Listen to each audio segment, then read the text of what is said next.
Alright, ladies and gentlemen, now we've made it to the build breakdown portion of the video for the Pyromancer. This is only for the demo, of course. For those guys that just want to farm those legendaries, you'll be able to farm this boss in 35 seconds flat. It may take a couple more seconds just for you to kill yourself, but with this build you're going to be able to kill all of the enemies while keeping some enemies alive to kill yourself. It's going to have the best, I would say, in general, it's going to have the best loot drop area for this one. So we're going to be doing Terra Informa for the Captain. You're going to have a lot of snipers here. You're going to have a lot of big guys with the shotguns. And you're going to be able to wipe this area out in 35 seconds. Now, this is going to be an anomaly power build. This is for solo play when it comes to bringing more players into the game. It's going to get a little harder because it scales with how many players you have. So your abilities are going to be halved if you have one player in, and it's going to half again if you put in two. If you're looking to play with people, you want to go more firepower. Definitely not as much anomaly power as I have for this build. But without further ado, we're going to go ahead. We're going to jump into the inventory and go ahead and check out and see what this build has to offer. Now, pros and cons that I was seeing on YouTube when it came down to this build is people said they were having problems killing the captains and they were having problems with survivability with the Pyromancer. With this build, you're not going to have that problem. Now, as you can see, we have the 980 armor from all the pieces that we have here. We're at 184 health. That is enough for me to play with. You could definitely tweak some things here if you need to get a little bit more health. Anomaly power is going to be 434.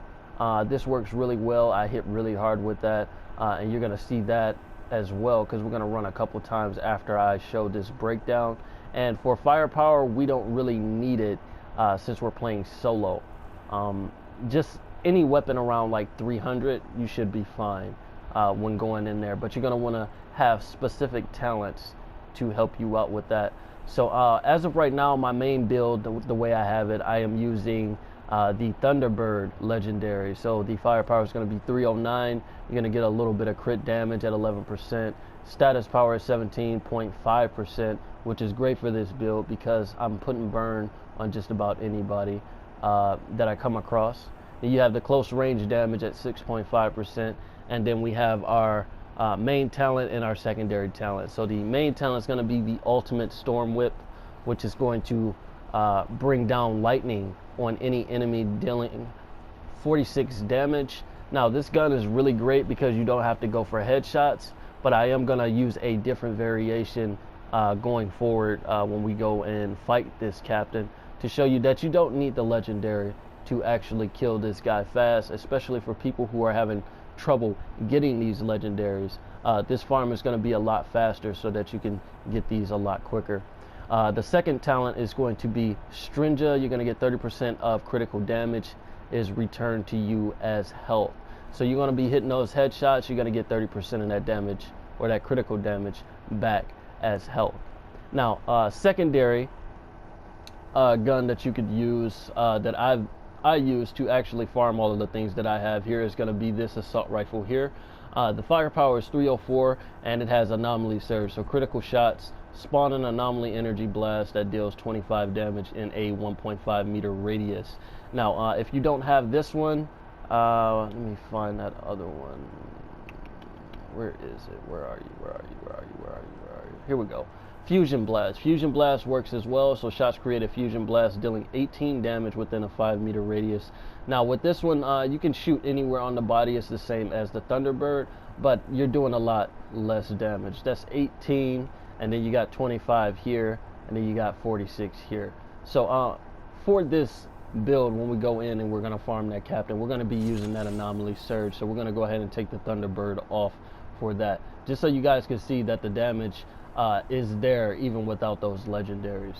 Now going into the build, we're going to go over this first and then we'll go into the skills and you'll be able to see exactly how much damage we're doing. So first we're going to go over the survivability.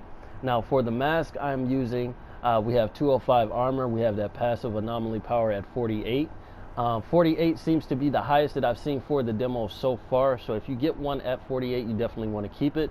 The talent is called Fire Eater, and it's going to be for the talent or the ability Feed the Flame. So it's going to increase health drain efficiency against targets afflicted with burn by 150%. Now this works really well. Now on top of that, you have to make sure that you have that burn.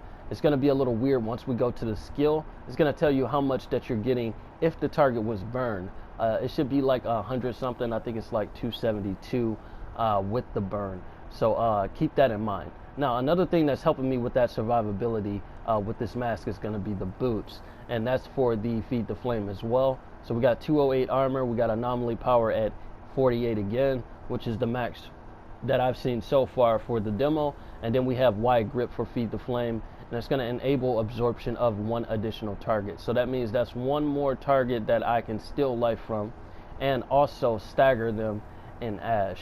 If you know what the Feed the Flame is, we're still going to go over that once we hit the skills. Now the main damage, this is where your damage is going to be coming from. It's going to be the chest piece, and it's going to be the pants. So the chest piece armor is going to be 175. We got anomaly power at 42. I can get 6 more points there. I just haven't found anything better. And then we have 3rd degree for overheat, which is going to increase weapon damage against enemies damaged by the skill by 25% for 8 seconds. Now overheat hits an entire map. Now whenever you encounter any enemies, you have a certain amount of enemies on the map, so you're always going to know what's coming to you. So you know what you should be killing and what you shouldn't be killing. That's the thing that you're going to want to have to remember there, so that you can make sure that you can die and then restart fighting that captain again, so that you can keep that farm going. And like I said, it should be 35 seconds flat. Now the biggest thing is going to be the pants. So we got armor at 204, we got max health at 47, which seems to be the max that I've seen so far for the demo so far as well. And then we have burnt out for the heat wave. So damaged enemies take 35% more damage for 8 seconds. Now with those two together, once you activate the both of those and you've hit a target, you're going to be hitting the captain with that. So you're going to be hitting your heat wave first. You're going to take that 35%, and then you're going to hit your overheat, which is going to give you that 25% for 8 seconds. Now 8 seconds, it might seem like it's not enough time to actually kill the boss, but it's more than enough time, especially because you're hitting them with heat wave first. You're getting that 35% more damage for 8 seconds, and then using the overheat, which means the overheat is going to do 35% more damage as well. And then once you start shooting with your gun, you're going to have the 60% with the 25 and the 35. All right, so you want to keep that in mind. The last thing that we're going to be using is going to be the gloves.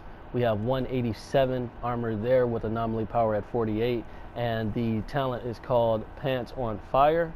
It is also for overheat. It increases it increased by 46 the damage to enemies who were damaged by the skill but did not have their status consumed. So when you're hitting anybody who doesn't have any type of burn or a different status on there that can be consumed by overheat, you're going to do just 46 more damage. And this works out perfectly for those really weak ads. You can take them out with 2 hits of overheat. So your main focus is going to be on the captain. You're going to hit that overheat the first time. It's going to hit everything in the map. This thing seems to have like no bounds to how far it can actually reach. So that's great as well when it comes to overheat. So definitely keep that in mind as well. Now we're going to go ahead and we're going to check out the skills, and we're going to show exactly how much damage we're doing here. So for heat wave, it's going to summon a fiery wave that deals 76 damage and inflicts burn onto all enemies in its path. All right. Now with that being said, the 76 damage is not that great, but with the pants that you just saw giving me that 35% more damage, I'm going to hit them with that 76, and then the burn is going to instantly kill them. They literally die just like they're doing on this video here. You don't have to worry about much. You can just hit them with the heat wave and walk away if you want to. But this is going to be your initial attack. You always want to initiate with the heat wave, always. Next, we're going to have the overheat. It's going to deal 16 damage to all enemies within a large radius and interrupt the skill Enemies afflicted with burn receive 196 damage instead. The burn will be consumed. Now, with this, you're getting you're gonna get 35% more damage as well. So with that burn at 196, actually, let me go ahead and calculate that now so you'll know exactly what you're doing. Let me just go through my phone real quick, pull up that calculator. So with the calculator, we got 196, and you're gonna be adding 35%. You're going to be hitting 264.6, which is great damage, especially for hitting a group of enemies when it comes down to it. So that's what you're going to be hitting that boss for as well. Now, I've seen also hitting that Captain with those two abilities, you're taking 25 to 30% of his health instantly before the fight even starts. All right? Keep that in mind as well. Now, the last thing we're going to be talking about is going to be Feed the Flame.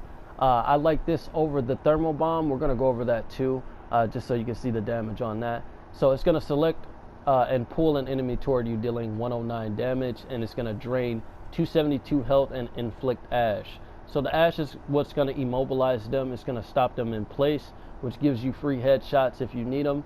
The 272 health, that's not exactly accurate. It's only there because of the mask that I had on, and like I was saying before, it's a little lower, but I'm getting 150% efficiency, so that's what it's showing there. So really that's like 109, and it's just jumping to 272. So if I have anybody with a burn effect on them, I'm gonna get that 272.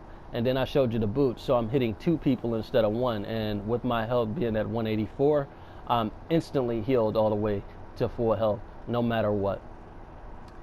Next is going to be the Thermal Bomb. I don't use this as much because we're playing against humanoids. This is going to be better once the full game releases, I feel like, because those monsters, they're going to come straight at you, you know?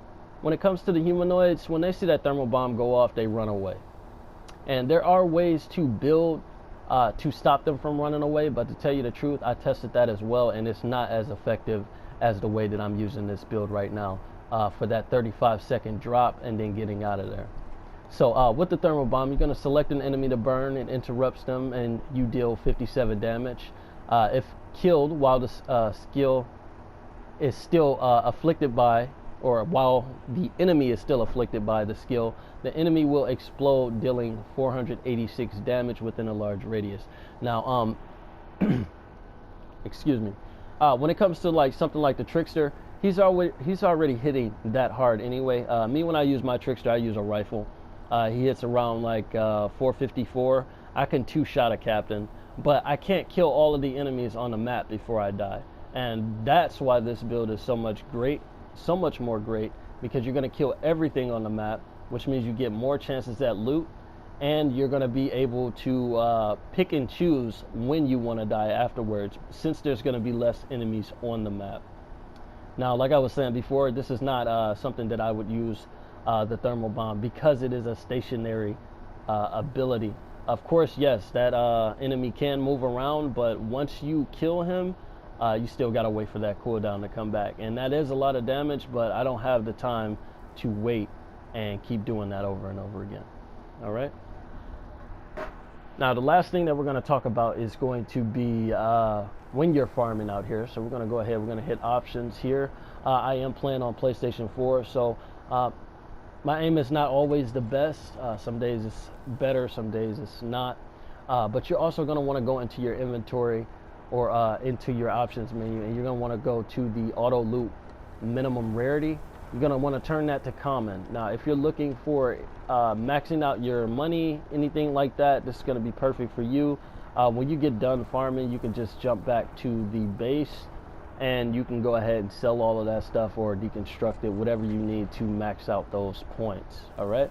So everything should be maxed out for your Pyromancer by the time the actual game launches on April 1st. All right, guys? So now, with that being said, I also told you guys I am going with a lower rarity gun, just so I can show you the damage output. You don't necessarily need a legendary to be able to kill this guy. So we're hitting 14 base damage and then you get that anomaly surge, but you have to hit the headshots. So let's go ahead. We're going to jump straight in, and I'm going to show you how this build works.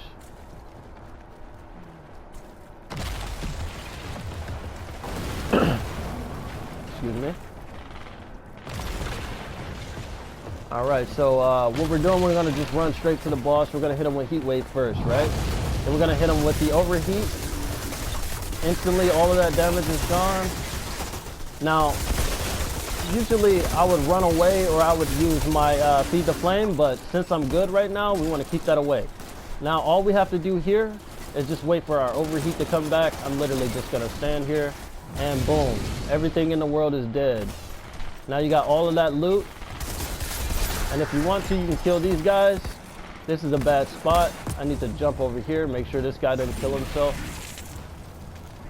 All right, he killed me first. Now, perfect. So, like I was saying, that was around, well, I didn't really count it, but that was around like 35 seconds. Maybe 40, 50 seconds, because this gun is not the best. I wasn't hitting those headshots, but you get the gist of that. So when I'm actually farming, this is why I use the Thunderbird instead, because when you shoot anywhere on the body, you're still going to get that lightning to come down for that 46 damage. So we're going to go ahead, we're going to switch to that legendary, and then we're going to run it one more time.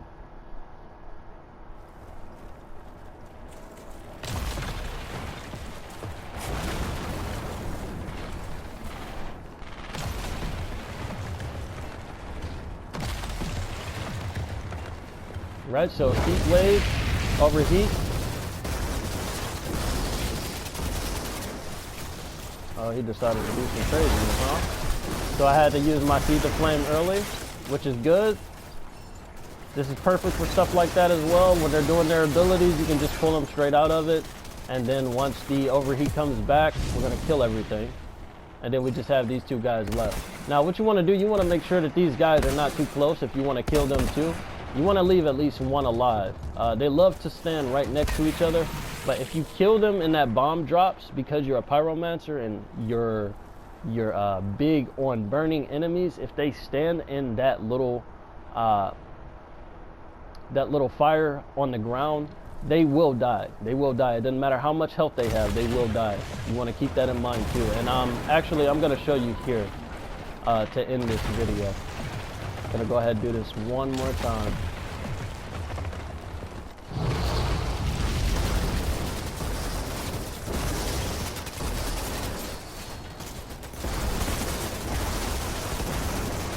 Alright, so he's down.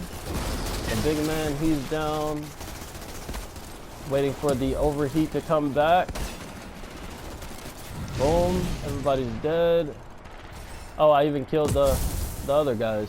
Okay, and that's another thing to watch out for as well. So they must have stood in that fire over here when I killed the big guy.